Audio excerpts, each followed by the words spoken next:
In the build-up it was described as a fixture that belonged in Europe's premier club competition, kicking off at 8 p.m. on either a Tuesday or Wednesday evening. Instead, Manchester United and Barcelona, both looking to rediscover their places at European football's top table, went toe-to-toe at 5:45 p.m. on a Thursday tea time.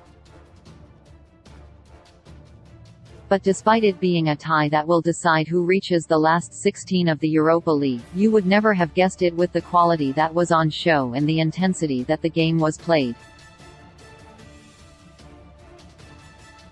It was a European classic, with United's travelling contingent up in the gods hoping to witness a result that they would be able to tell their children and their grandchildren about in years to come. Erik Ten Hag, before the first ball had even been kicked, made it clear that he and his players would be doing their utmost to create a lasting memory.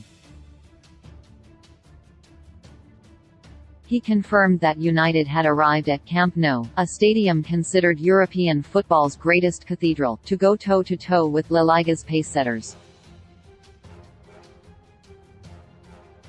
"We can do it, it's a good element in our game, that we have a very good counter, but I think we also have to bring them out of their comfort zone," Ten Hag said, speaking to BT Sport in his pre-match interview. "We will press them high, if possible. Where possible we have to press them high. And also when we have the ball we have to let them run. We have players in our squad now that are capable to play, so we have to play." United most certainly did play. Right from the very off they made it clear that they had not travelled all the way to Spain just to be dictated to.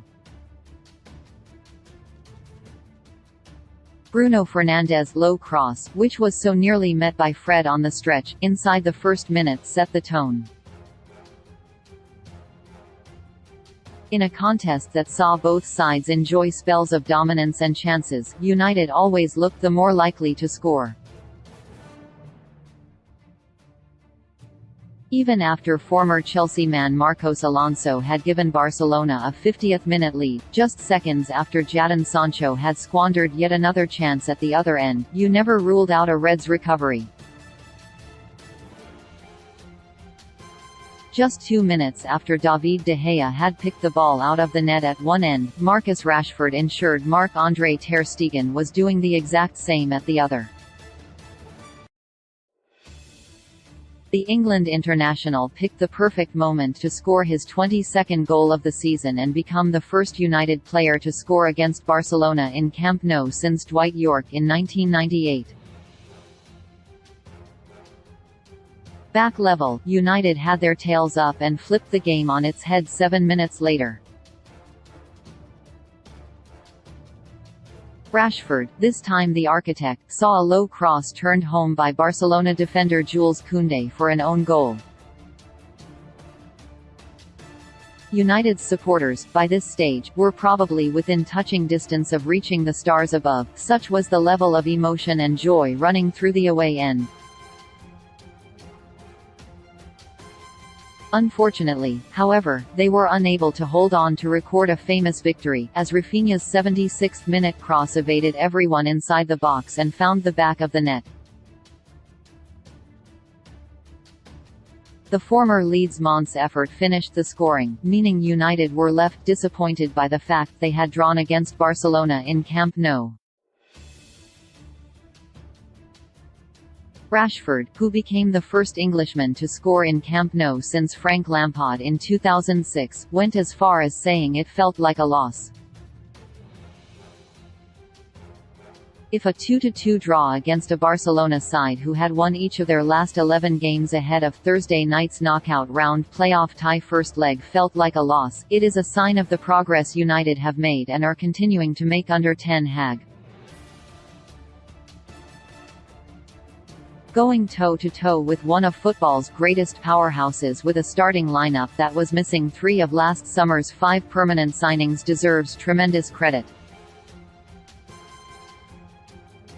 Luke Shaw, though he had played at centre-back already this season, played out of position. Wout Weghorst operated as a no. 10 and Bruno Fernandes played on the right wing. It was a starting lineup that had a patched-up feel to it, yet Ten Hag executed a game plan that so nearly resulted in a famous victory. It was yet another indicator of why United sounded out Ten Hag when looking to appoint their next permanent manager a year ago. He is proving himself as an elite-level coach, capable of bringing the good times back to Old Trafford. With that in mind, if he is capable of masterminding such impressive performances and results with the resources he currently has available to him, pointing to United's lack of sufficient quality in reserve and a lack of strength in depth, what could he be capable of with significant backing?